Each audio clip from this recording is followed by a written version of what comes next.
Assalamu alaikum, my beloved learners.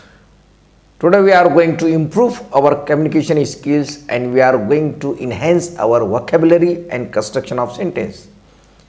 And they will be very benign and salubrious for improving our English. What are the two constructions and what are the two conjunctions that we are going to learn? Look, sometimes we use in Urdu. कहीं ऐसा ना हो, पहली हम इस्तेमाल करते हैं कहीं ऐसा ना हो, और दूसरा इस्तेमाल होते हैं कि कहीं ऐसा तो नहीं हुआ है। अब कहीं ऐसा ना हो इट इंडिकेट्स फ्यूचर एक्शन, और कहीं ऐसा तो नहीं हुआ है या कहीं ऐसा नहीं हो चुका है तो इट इंडिकेट्स पास्ट एक्शन। तो हम 12 उर्दू में इस्तेमाल करते हैं। कहीं ऐसा ना हो कि आप गिर जाएं, कहीं ऐसा ना हो कि आप फेल हो जाए, कहीं ऐसा ना हो कि आपको नज़र बद हो जाए, कहीं ऐसा ना हो कि लोग आपके दुश्मन हो जाएं। तो इस जुमलों के लिए या इन जुमलों के लिए इंग्लिश में क्या इस्तेमाल करते हैं, और कहीं उसे देर तो नहीं हो गई, कहीं वो फेल तो नहीं हुआ है या फेल तो नहीं हो चुका है, ये पास्ट एक्शन है। तो इसके लिए कौन सा कंस्ट्रक्शन इंग्लिश में इस्तेमाल करेंगे, ये दो बहुत अहम बात हम सीखने जा रहे हैं। उम्मीद है आप इसकी अहमियत को जान चुके होंगे। तो आज हम पहले जुमले की कहीं ऐसा ना हो, इसके लिए इंग्लिश में क्या इस्तेमाल करते हैं। तो इसके लिए इंग्लिश में इस्तेमाल करते हैं लेस्ट। जी हाँ, लेस्ट।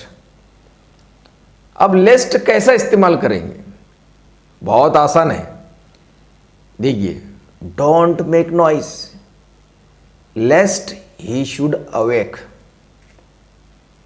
शोर मत कीजिए कहीं वो जाग ना जाए।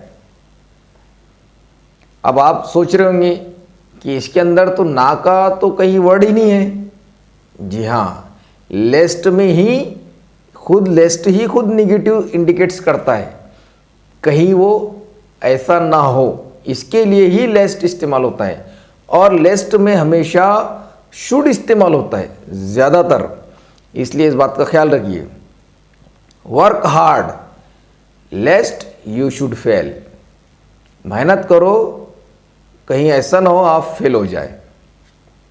Take an umbrella with you, you should be get wet in the rain.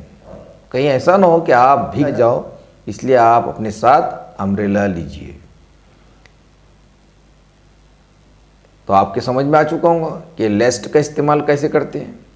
ये जाहिर करता है कि कहीं ऐसा ना हो, तो इसके लिए फ्यूचर है, कहीं ऐसा ना हो मतलब हुआ नहीं, कहीं ऐसा ना हो, मुस्तकबिल में ऐसा ना हो, इसके लिए लेस्ट इस्तेमाल करते हैं। अब एक जुमला पूरा बनाकर मैं आपको बताता हूँ। I come home before 10 o'clock at night. मैं 10 बजे से पहले घर आ जाता हूँ। Lest my wife should get angry. कहीं ऐसा ना हो कि मेरी बीवी नाराज हो जाए, गुस्सा हो जाए, ऐसा भी हो सकता है। I told everything lest you should take me wrong. Past action की तरफ,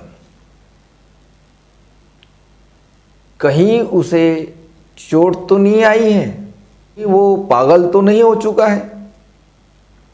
तो इसके लिए एक कंस्ट्रक्शन है जो इस्तेमाल होता है, और वो कंस्ट्रक्शन इस तरह है। Can plus subject plus have plus third form of verb और आखिर में क्वेश्चन मार्क। इस कंस्ट्रक्शन को याद रखिए।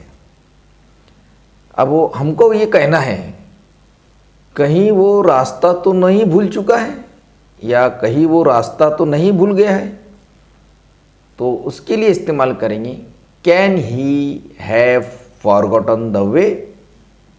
Can he have forgotten the way, और आखिरी में क्वेश्चन मार्क। लिखते वक्त क्वेश्चन मार्क जरूर दीजिएगा। कहीं उसे पता तो नहीं चल गया है, कैन ही हैव नोन या कहीं वो जान तो नहीं चुका है, कहीं उसे बुरी नजर तो नहीं लग चुकी है। Can he have caught an evil eye? Can he have caught an evil eye? तो आप इस कंस्ट्रक्शन और इस एग्जाम्पल के ज़रिए से समझ चुके होंगे कि इनका इस्तेमाल लेस्ट का और कैन हैव V3 का इस्तेमाल किस तरह करें। तो मैं आपको कुछ जुमले ट्रांसलेशन के लिए दे रहा हूँ, तो उसका आप ज़रूर बताएंगे। Walk slowly lest you should fall. We have to do our work immediately lest the light should be gone. He didn't have an umbrella. Can he have got drenched? He hasn't been appearing for 2 days. Can he have fallen ill?